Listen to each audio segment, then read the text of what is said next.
College Success Arizona presents Meet Our Team. Each month, College Success Arizona is featuring a team member and employee, and this month we featured Greg Hyland. I am the Director of Communications and Engagement.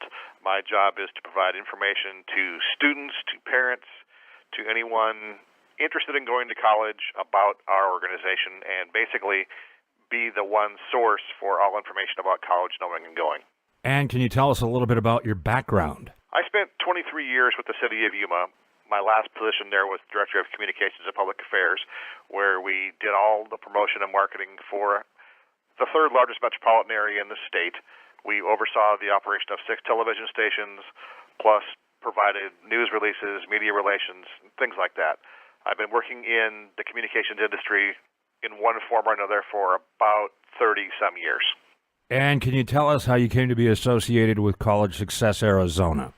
I actually saw a posting on LinkedIn, and I applied for the position because it sounded great because it's helping the kids of Arizona get their degrees. I applied for it, went through the process, and got the job. And what is the best part about working with the students or your job in general? Well, I'm a little different than like the advisors and stuff because I actually get to see every single one of our students through the recruitment process where they apply for the scholarships all the way through. I photograph each one of them, do a professional headshot.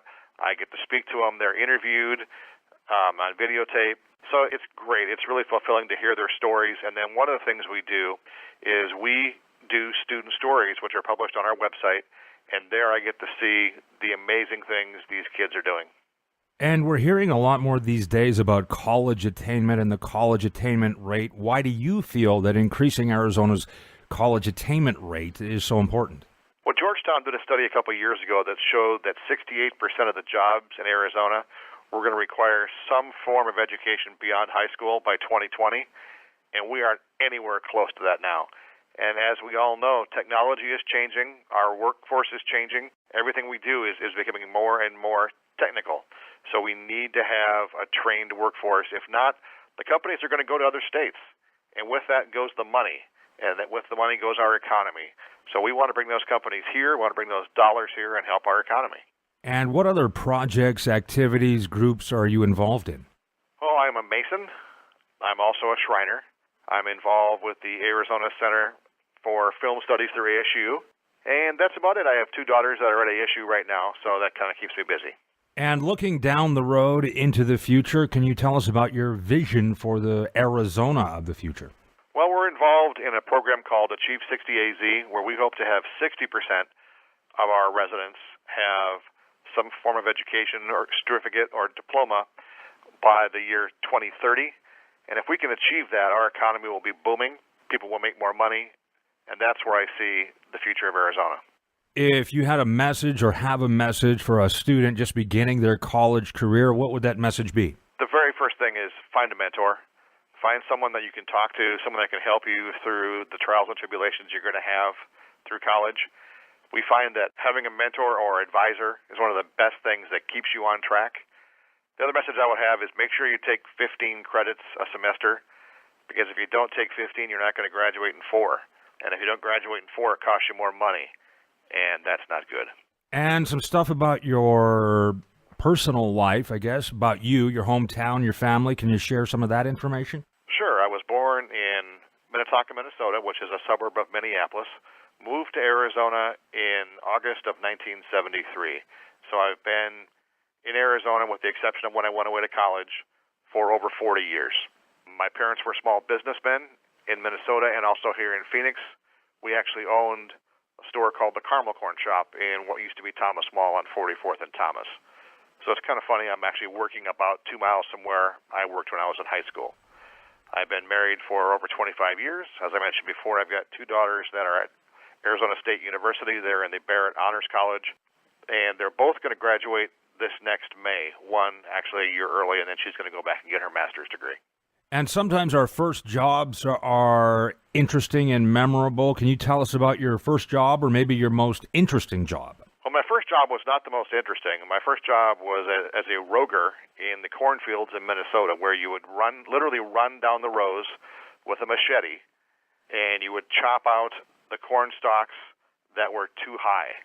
They were above the normal height, and you had to cut them off below ground level. And it wasn't walking, it was literally running through the fields. You had to do 4 rows at a time. And there is no place hotter than a cornfield in Minnesota in July. That's probably my most boring job. My most interesting job is I was a lead photographer at Yuma Proving Ground, where I got to fly in helicopters and take pictures of all the really neat military equipment, bombs, explosions, missiles, things like that. And beyond work, can you tell us about some of your hobbies or your pastimes?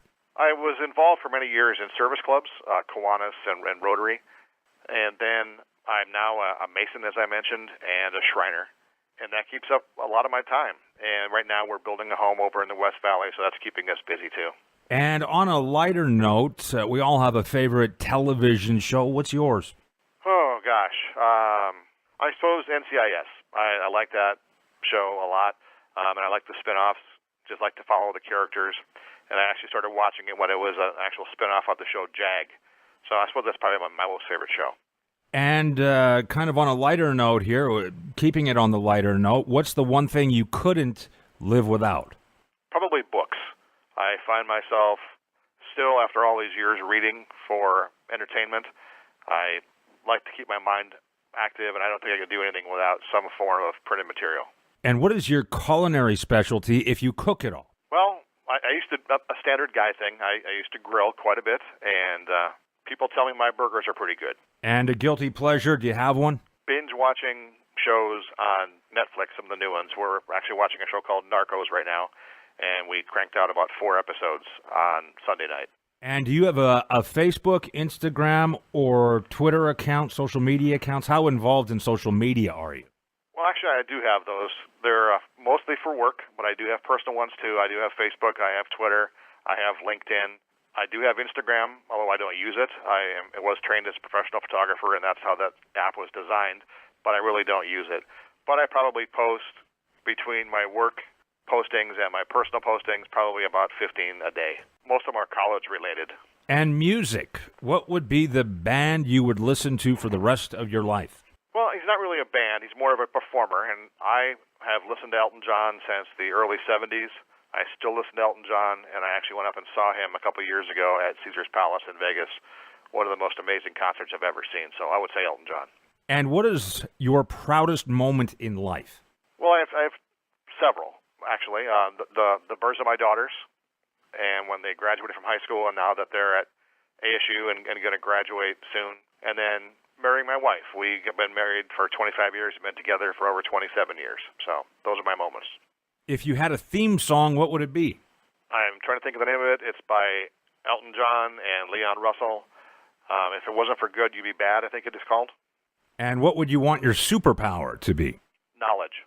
I want to be all-knowing. And name a game show you would win. Probably the Match Game. And finally, what is your favorite movie? There's a show starring Robin Williams was called What Dreams May Come. And that's just a really, really good film, and I like that one.